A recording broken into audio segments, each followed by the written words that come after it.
মধ্যে কোনো বিশৃঙ্খলা না হোক, একটি সুস্থ ফকিরহাট আমাদের বেঁচে থাকুক, এমনটাই প্রত্যাশা করছি। আমি এই মুহূর্তে কথা বলছি আমাদের বেতাগার সুপরিচিত মুখ বিএনপির সভাপতি আমাদের আরিফ ভাইয়ের সাথে।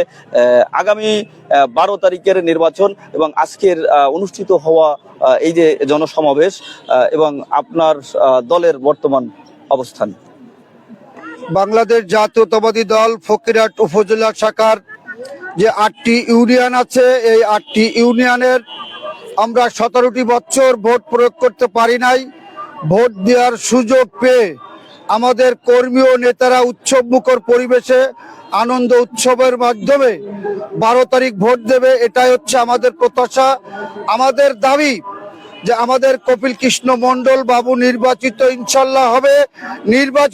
নির্বাচন হওয়ার পরে এই ফকিরহাটের যে অপশাসন ছিল, দুঃশাসন ছিল, সেখান থেকে আমরা মুক্তি চাই। ধন্যবাদ। ধন্যবাদ। আসলে আরিফ ভাই বিগত 17 বছর ধরে বিএনপি করার কারণে কিন্তু তিনি অনেক সাফার করেছেন। তিনি তার যে রাজনৈতিক জীবন তার থেকে কিন্তু 17টি বছর তিনি পালিয়ে বেরিয়েছেন এবং অর্থনৈতিকভাবেও তিনি অনেকটা ক্ষতিগ্রস্ত ছিলেন। আমরা ফকিরহাটের লোকজন আসলে সবাই কম বেশি জানি।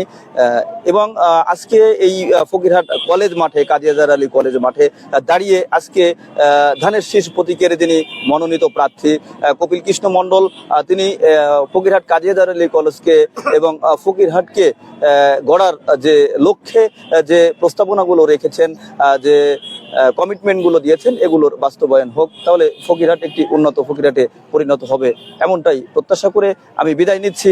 রনি হাসান, বাগেরহাট ভিশন 24।